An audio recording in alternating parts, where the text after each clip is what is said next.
256. दुःखेषनुदिग्नमनाः दुःखेषनुधिग्नमनाः सुखेषु विगतस्पृहः सुखेषु विगतस्पृहः वीतरागभयक्रोधः वीतरागभयक्रोधः स्थितधीर्मुनिरुच्यते स्थितधीर्मुनिरुच्यते 256.1. The meaning of the words of the shloka. Dukkheshvanudignamanaha. That is Dukkheshu plus Anudignamanaha. Dukkheshu in sorrows. Anudignamanaha with unperturbed mind. Sukheshu in for pleasures. Vigadaspraha without yearning. Vitaraga Bhaya Krodhaha free from desire, fear and anger.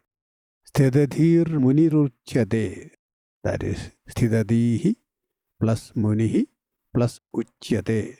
Sthidadihi, one with steady wisdom. Munihi, sage. Uchyate is called. 256.2.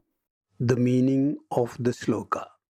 He who is with unperturbed mind, in sorrows, without yearning for pleasures, and is free from desire, fear and anger, is called the sage with steady wisdom. 256.3 Bhashya.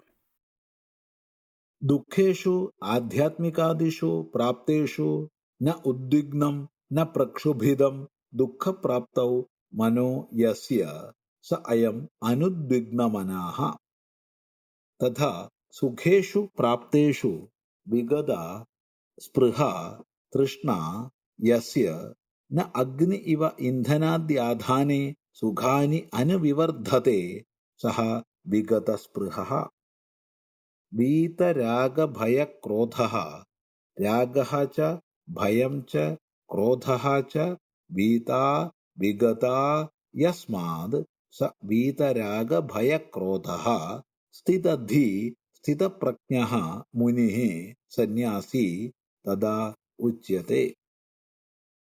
Translation. An anudvigna manaha is one whose mind does not get agitated on meeting with sorrows, that is adversity, be it caused by his own actions or by others or by natural causes.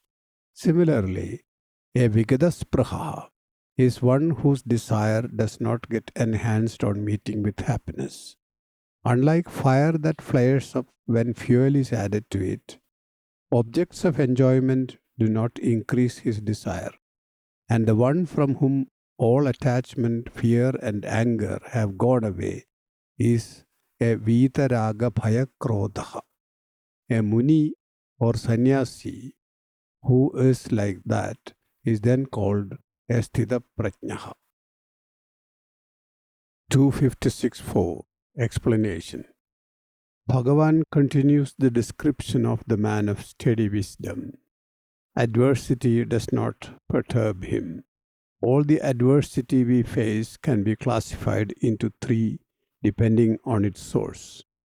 If it results from one's own action, it is called adhyatmika.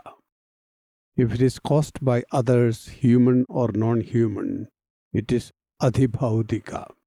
The third category is adhidaivika, which comes out of God-given situations beyond anyone's control.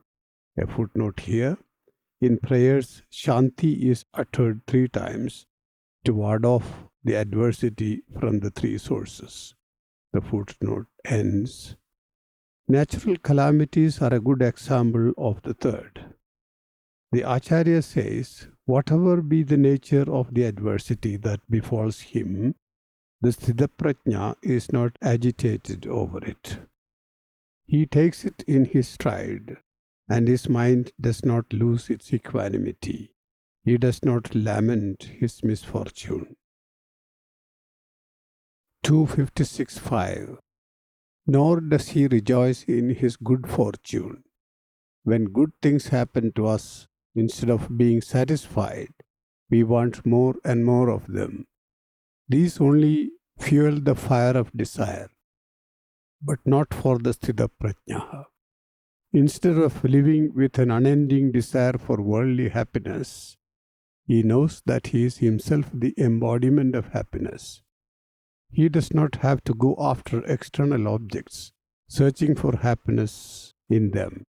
In him, desire ends and bliss dawns. 256.6. The third aspect described in this shloka is that the Sthita Prajna is free from attachment, fear, or anger. Again, these emanate from desire. The first is the clinging one feels to persons, objects, or events, which we think will make us happy. That clinging gives rise to the fear that someone will create obstacles in our way of getting them, or will snatch them away from us. And when the feared calamity happens, we are angry. These feelings that are commonplace are absent in the case of the Sthita Prajna.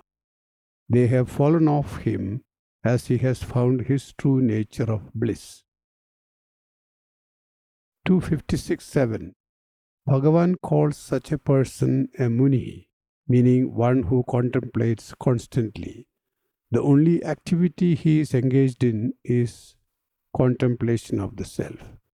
As we have seen in 255.6, his detachment is complete. He has risen above worldly things and is a sannyasi. See 253. 256.8. Bhashya. किञ्च Moreover,